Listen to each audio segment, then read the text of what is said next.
अभी जनाब हमने इस वीडियो में जो बात करनी है वो 2023 का जो बजट है इसमें रियल एस्टेट यानी प्रॉपर्टी बाइंग सेलिंग में क्या पॉलिसी है ये इस पर बात करनी है। शॉर्टली बात करेंगे।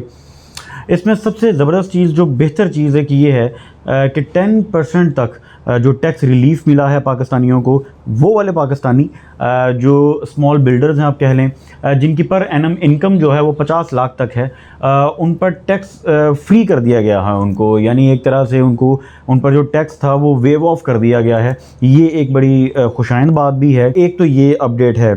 इसके साथ साथ ओवरसीज़ पाकिस्तानियों के लिए भी जो चंद एक चीज़ें हैं वो भी आपको बताते चलते हैं। एक तो ये ओवरसीज़ पाकिस्तानियों के लिए है कि जो $1 लाख तक पाकिस्तान में इन्वेस्टमेंट करेंगे रियल एस्टेट में, उन पर कोई सवाल नहीं है या उन पर कोई किसी किस्म की वेरिफिकेशन नहीं होगी, ज़राए आमदन आप कह लें उनसे नहीं पूछा जाएगा।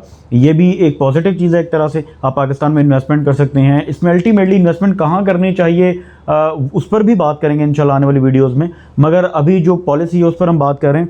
और इसके अलावा ओवरसीज़ पाकिस्तानीज़ जो पाकिस्तान में बाइंग सेलिंग करते हैं प्रॉपर्टी की, वो गालिबन 2% टैक्स पे करते थे पहले, विद होल्डिंग टैक्स जो होता है वो भी कम कर दिया गया है। यानी ओवरऑल ओवरसीज़ पाकिस्तानियों के लिए भी एक ग्राउंड बनाया गया है कि पाकिस्तान में इन्वेस्टमेंट करें। अल्टीमेटली हम ये देखते हैं कि मुल्क में जो कि थोड़ा इन्फ्लेशन है, इस हवाले से हम परेशान भी होते हैं, मगर अल्टीमेटली ये चीज़ हम सबको समझ लेनी चाहिए, जो इन्वेस्टमेंट पॉइंट ऑफ व्यू से देख रहे हैं, उस नज़र से देख रहे हैं कि पाकिस्तान में ये बाइंग टाइम है। अभी आप बाइंग करेंगे तो आने वाले वक्त में इंशाल्लाह मुल्क ने तो हमेशा रहना है कि तो लिहाजा चीज़ें जो है वो बेहतर की तरफ जाएंगी। यानी जो प्रॉपर्टी है इसकी प्राइसेस तो बढ़ेंगी, अल्टीमेटली वो बढ़नी है, मगर आपने ये भी देखना है कि कंस्ट्रक्शन कहाँ हो रही है। कंस्ट्रक्शन वाले प्रोजेक्ट में आपने इन्वेस्टमेंट करनी है, आपने अप्रूव्ड प्रोजेक्ट में इन्वेस्टमेंट करनी है। इससे सबसे बड़ा फ़ायदा जो स्मॉल बिल्डर्स के लिए 50 लाख की जो मैंने आपको बात बताई, ये ऑफ़र दिया गया, उसमें सबसे बड़ा फ़ायदा ये हो जाएगा कि जो हाई राइज बिल्डिंग्स बनती हैं, अपार्टमेंट बिल्डिंग्स बनती हैं, उनमें आप देखेंगे बड़ी तेज़ी से उनकी वो उस पर काम किया जाएगा। इनकी तादाद बहुत ज़्यादा आप देखेंगे अगले कुछ अरसे में कि इस तरह के प्रोजेक्ट्स का आगाज़ किया जाएगा, तो बिज़नेस पॉइंट ऑफ व्यू से भी एक बेहतरी आएगी।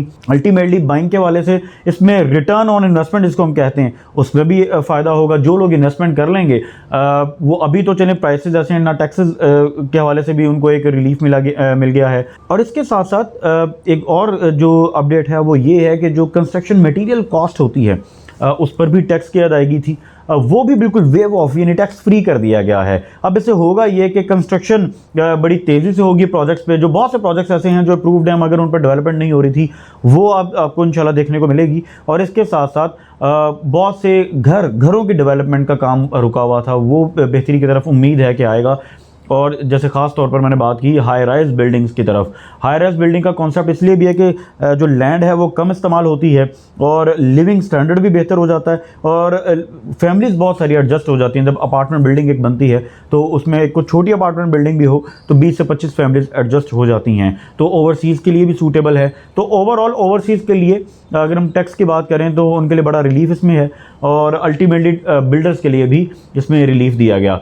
अब इम्पॉर्टेंट ये है कि इंस्टॉलमेंट पर कोई हाउसेस दिए जा रहे हों पाकिस्तान में, लाहौर में ख़ास तौर पर, या फिर इंस्टॉलमेंट पर अपार्टमेंट्स हों और ऐसे प्रोजेक्ट्स हों जो अप्रूव्ड भी हों, और इसके साथ साथ ऑन ग्राउंड आपको बुकिंग की जाए और ऑन ग्राउंड आपकी आंखों के सामने वो बने भी हुए हों, आपके सामने मटेरियल लिस्ट आपको दिखाई जाए। ये तमाम तर वो चीज़ें हैं जिससे आपका फ्रॉड का जो एलिमेंट है वो बड़ा कम हो जाता है और उसके चांसेस बड़े कम हो जाते हैं। तो ये भी इंशाल्लाह इस ज़िम्मेदारी के साथ पूरी कोशिश होगी अपने चैनल के ज़रिए आप तक डिटेल्स पहुँचाए और आपको रिकमेंडेशन भी करेंगे कि कौन से प्रोजेक्ट में आपने पैसे इन्वेस्ट करने हैं। लिहाजा अगर आप $1 लाख पाकिस्तान में इन्वेस्ट कर रहे हैं तो वो महफूज भी रहे और आने वाले वक्त में उस इन्वेस्टमेंट का आपको फ़ायदा भी होना चाहिए। लिहाजा इंशाल्लाह अगली वीडियो में आपसे ज़रूर मुलाकात होगी इस डिटेल के साथ कि आपने इन्वेस्टमेंट कहाँ करनी है।